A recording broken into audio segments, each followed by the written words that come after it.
അപ്പനെന്താ പൊട്ടനാന്ന് നീ വിചാരിച്ചോടാ? എടാ ഒന്നുമില്ലേ, നിന്നെയൊക്കെ ഓണം കൂടുതലുണ്ടാണ് അപ്പൻ. അപ്പൻ ഇതൊക്കെ വായിക്കാൻ അറിയാടാ. അപ്പൊ ഞാൻ ഇത് AC ഷാപ്പ് അല്ലല്ലോടാ, വിദേശ മദ്യ ബാർ.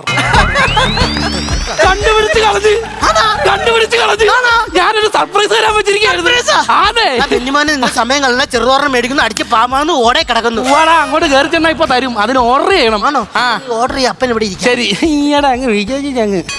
ഹലോ ഹലോ ബെന്നിയാന്നേ, ഞാൻ പള്ളിപ്പുറത്തുനിന്ന് കള്ളുകൂടിയനായിട്ടുള്ള അപ്പനെ കൊണ്ട് ഇങ്ങോട്ട് വന്നിട്ടുണ്ട്. ആ ഔദച്ചായന്റെ മകൻ ബെന്നി. ബെന്നി അത് തന്നെ. അപ്പനെ കൊണ്ട് വന്നിട്ടുണ്ടോടാ? അപ്പനെ കൊണ്ടുവന്നിട്ടുണ്ട്. എന്ത് പറഞ്ഞാ കൊണ്ടുവന്നത്? AC ഷാപ്പിൽ കള്ളു മേടിച്ചു തരാന്ന് പറഞ്ഞാ കൊണ്ടുവന്നേക്കുന്നേ. വിശ്വസിച്ചോ? വിശ്വസിച്ചോന്ന് ചോദിച്ചാ പെട്ടെന്ന് കിട്ടും. വിശ്വസിച്ച്. എന്നാ നീ ഒരു കാര്യം ചെയ്യ്, അവിടെ നിക്ക്.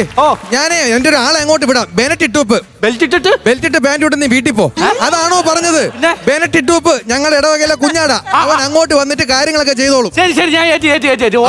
പിന്നെ ബെന്നിമോനെ എന്തോ ഇത്രയും ഷാപ്പിലാണ് മറ്റേ ക്യാബറ ഡാൻസ് ഉള്ളത്. ഒരു മകനോട് ഇമാതിരി വർത്തമാനം പറയാനായിട്ട് ഇവിടെയാണ് ക്യാബറ, ഞാൻ ഇവിടെ അടിക്കത്തില്ലെന്ന് പറയാൻ വേണ്ടിട്ടാ. അതാണ് പറഞ്ഞത്. സോറി അപ്പാ, ക്യാമറ ഉള്ളത് ഇവിടെ അല്ല, അപ്പുറത്തെ ഷാപ്പില്ല. നമുക്ക് അങ്ങ് അപ്പൻ ഇവിടെ ഇരുന്നോളാം.